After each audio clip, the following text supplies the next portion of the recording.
Alô, varandeiros! Para você ligado na varanda mais famosa do Brasil, um grande abraço a todos vocês. Eu sou o Thiago Jordão, El Bigodinho, e aqui neste vídeo eu quero falar com vocês sobre este novo perfil de contratações que o Santos busca no mercado de transferências. Quero comentar também sobre o número de reforços que o Santos pretende contratar nesta janela que vai se abrir no próximo mês, e também quero debater um pouco essa ideia, se é o melhor caminho, se não é o melhor caminho, e claro, quero saber a opinião de todos vocês aqui no campo dos comentários. Este vídeo, claro, pessoal, é um oferecimento da nossa querida patrocinadora Blaze.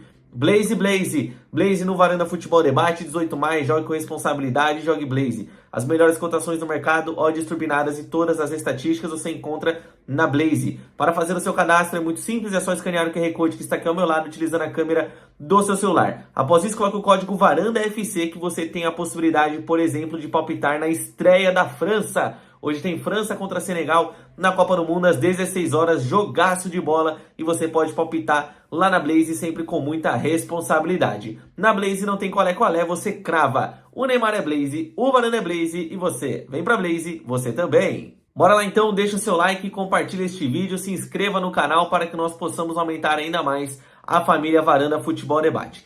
Galera, é o seguinte, o Santos agora tem um novo critério para fazer contratações. Segundo o jornalista Lucas Musetti, o Santos busca reforços que o técnico Cuca conhece. Ou seja, jogadores que o treinador santista já trabalhou ou jogadores em que o Santos enfrentou ou que o Cuca em algum outro trabalho já tenha enfrentado. Além disso, ele quer jogadores também que já disputaram o Campeonato Brasileiro. Basicamente, então, assim como mostra a thumb deste vídeo, o Santos vai buscar jogadores que o Cuca tem conhecimento / já mapeou e atletas que também já disputaram o Campeonato Brasileiro. Ou seja, galera, aquelas contratações criativas, quando o Santos vai no mercado, quando um clube brasileiro, não vou falar de Santos porque o Santos nunca faz, mas quando algum clube brasileiro vai no mercado argentino, consegue encontrar um jogador bom, com potencial e com valor acessível, consegue lá no mercado equatoriano e trazer um bom jogador, esquece. Isso dificilmente vai acontecer. E é uma coisa que eu lamento demais. Eu lamento demais isso, porque, vamos lá, galera. Vamos imaginar, então,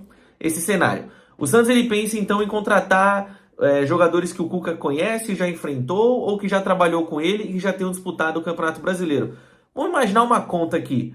Pessoal, se você tem uma determinada lista de possíveis contratações, de um exemplo aqui, de 30 jogadores... Se você for colocar esses critérios, já disputou o Brasileiro, já enfrentou o Santos e o Cuca conhece, cara, você pode diminuir essa lista de 30 para 6, 5, 10, sabe? Cai muito o número de possibilidades e isso é péssimo, porque o Santos, na minha opinião, deveria ser criativo. Não deveria ir atrás do óbvio. Por exemplo, o Arboleda, a negociação com o Arboleda deu uma esfriada legal, mas o Arboleda é o óbvio, sabe? Não é, você não se esforça, entre aspas, para trazer um Robert Arboleda.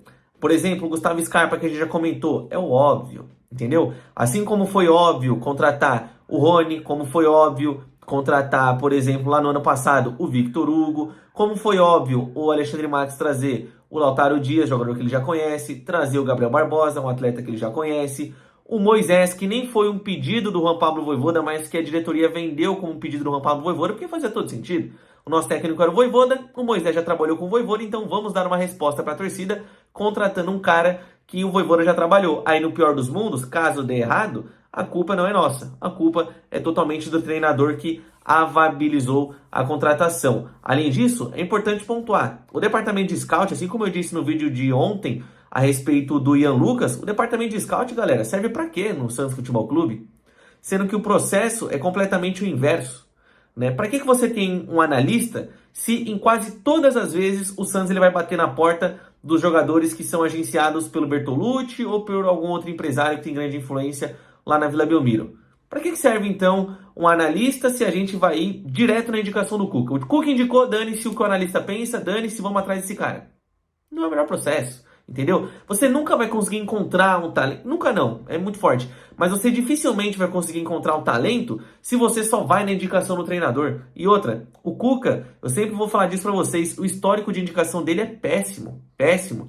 No seu último trabalho no Santos, aquele que ele conseguiu levar a gente até a final da Libertadores, inclusive, o Cuca indicou o Elias, que estava para aposentar. Olha só. Indicou. Aí o Elias não veio, porque, se não me engano, o Santos tomou um transfer ban. Aí teve a indicação do Zé Wellison, que hoje é reserva do Remo. E teve a indicação, ele também não veio, e teve a indicação do Laércio, um zagueiro muito limitado tecnicamente, muito limitado. E o Santos contratou ele, ele conseguiu fugir, entre aspas, do transfer ban. Mas qual que é o principal problema? O técnico indicar o nome, beleza, vá lá. Se o técnico acha que o atleta faz parte ali do conjunto da obra, né? Ele conseguiria render no seu esquema tático, tudo beleza, tudo maravilha. Só que sabe qual que é o problema? Se você contrata esse cara com base na indicação do técnico, e se o técnico for embora? E aí? E os 3 anos de contrato que você deu? E o valor que você tem que pagar a longo prazo, né? Porque hoje em dia o Santos não paga ninguém à vista, só pagou o Moisés, porque, enfim, a nossa grande diretoria achou uma ótima ideia contratar o Moisés do Fortaleza. Mas, enfim, assim, o técnico vai embora, esse jogador vai ficar. E geralmente indicação de técnico sempre é problema, sempre. Um exemplo aqui que eu sempre comento. O Santos tinha a opção de contratar o Marco Ruben. O Cuca negou e trouxe quem? Felipe Cardoso. Tá entendendo? O Santos iria contratar agora na última janela, no finzinho dela, o Newton. Porque tinha um crédito de 4 milhões de dólares, de vários milhões de dólares, na verdade, com o Botafogo, mas iria gastar o seu crédito de 4 milhões de dólares para trazer o Newton, que é banco do Botafogo. E era indicação de quem? Do Cuca. E agora o Cuca indica quem? O Ian Lucas. Que, com todo respeito ao Ian Lucas, cara, é o Ian Lucas, galera. O que um jogador de 23 anos, que é do Atlético, vai conseguir fazer no Santos, com todo respeito? 23 anos, que inclusive é uma boa idade. Né? Uma idade ótima para o cara evoluir. Mas o que eu quero dizer? Ele vai vir para ser titular? Claro que não. O Santos não precisa de atleta que vai, sei lá, ser peça ali como reposição. Tem que contratar um titular para o cara que é titular agora virar peça de reposição. Não contratar um cara que é pior que o titular para ele ser peça de reposição, entendeu? O Santos ele também passa por esse processo inverso, infelizmente.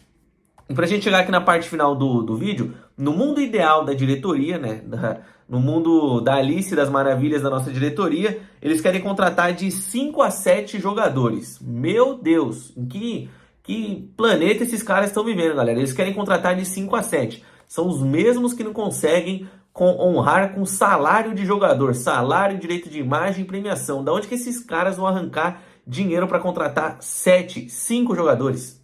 Assim, difícil, viu? Difícil. Aí você pode me dizer, não, é só vender o brasão? Que aí você vende o brasão e aí você consegue contratar novos jogadores. Mas, gente, alguém aqui acredita que vai chegar algum clube europeu para pagar 15 de euros no brasão? 12 de euros no brasão? 10 de euros no brasão? Porque o brasão não está em alta, ele está em baixa. Então, assim, provavelmente você vai receber uma oferta de 7 de euros pro brasão. Só que aí qual que é o problema? Já tem que pagar quase 20 de reais pro Pedro Caixinha, tem 12 de reais para pagar pro Jean Lucas, por exemplo. Tem a questão também do Yusufa. Então, assim, esse dinheiro do brasão, galera, vai ser diluído rapidinho. E aí, digamos que o Santos ele gaste nessas equações aí que eu fiz, digamos que desses 8 milhões que o brasão seja vendido, o Santos ele gasta 5. No melhor dos mundos, gastou 5. 5.500. 5, vamos arredondar para 5 para baixo. Como que o Santos vai contratar 7 jogadores tendo 3 milhões de euros no caixa?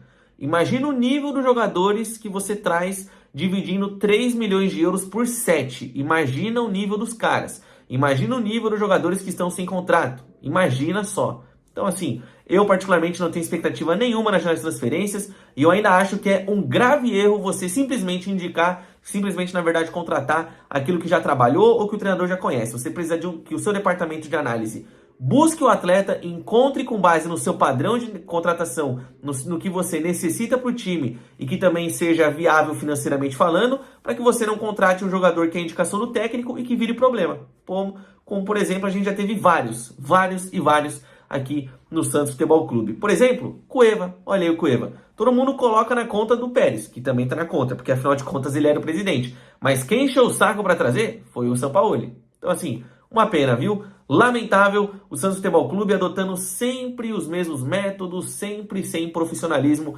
para as questões do clube. Uma pena. Mas eu quero saber de você, concorda com esse novo perfil de contratação no Santos? Você acha que tem alguém bacana no mercado que preencha todos esses requisitos que o Santos busca no mercado da bola? Deixa aqui nos comentários. Eu sou o Thiago Jordão. Fiquem todos com Deus, tamo junto e tchau!